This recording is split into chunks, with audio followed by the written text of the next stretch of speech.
Hey, so this is the Dream Factory house stamp machine that I brought back from Korea. It is one of the most popular choices I've seen online, and I did have my eyes on this machine for a while now. But the only reason I wasn't really in a rush in getting it is because I already do own a house stamp machine by the Iron Bridge. I've been using it for more than 3 years and it still works great. The only reason why I'm getting the Dream Factory is that it does have additional features, which I will talk about more later in this video. So like I said, I did buy this during my Asia trip in last November directly from Korea. It was because I'm already there and I could save a few $100 compared to if I ordered it online and ship it all the way to the US.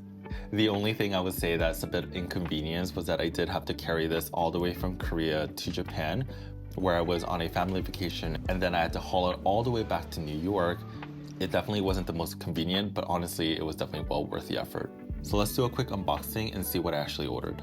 First off, you'll get a manual in both Korean and in English, the machine itself with the lever detached, a US compatible electric cord, which is 110 volts, 2 guide bars, 2 stamp holders, one in standard and one in the lower version, a font holder, a clicker kit, and a pricking iron jig. I pretty much ordered most of the attachments on the website only because I want this machine to be as much versatile as possible. So let me go through the specs for the machine. The body is made out of durable brass and powder coated steel. The machine weighs about 28 pounds, which keeps it stable during use.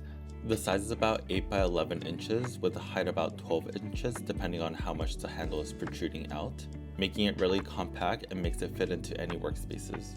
There's also a temperature control knob that goes up to a 320 degrees Celsius or a 608 degree Fahrenheit. And I haven't really tested out the temperature for the foils versus the embossing yet, but maybe I'll do another video on that soon. It also has a quick release mechanism at the back, making it really easy to swap out any attachments and accessories. At the back, you'll find a power cord port with the switch to turn on the machine. So let's move on to setting this guy up. Overall, it's pretty straightforward, but make sure you read the manuals to understand the safety and the care instructions for your machine. Now start by attaching the lever. Not only does it look good, but also provides a solid grip. Insert the bar using the side and make sure you tighten it using the Allen key provided.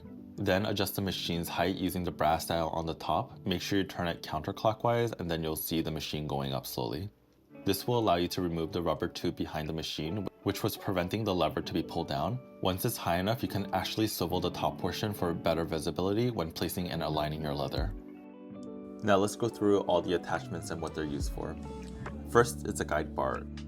It really helps especially if you have multiple leathers that need repetitive stampings on the same spot. For me, I actually got 2 bar guides. This is so I could contain the leather within one place and then I don't have to worry about slipping.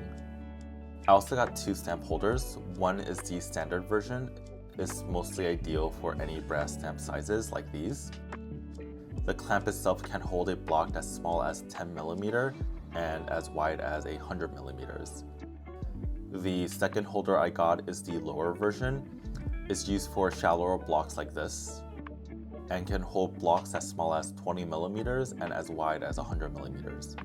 With these blocks, you can blind emboss for a classic and understated finish, or you can use a metallic foil to give it more of a pop and a luxurious look to it. And whichever you choose, I'm sure it would overall elevate your project. I also got this font holder. You can use it for initials, names, or even short sentences. The clamp can hold fonts from 10mm up to 180mm, but I would say the most important thing about this is the depth itself, which is around 17mm. Which means that any fonts you use should be at least higher than 20mm. If not, the teeth won't stick out enough to actually embed into the leather.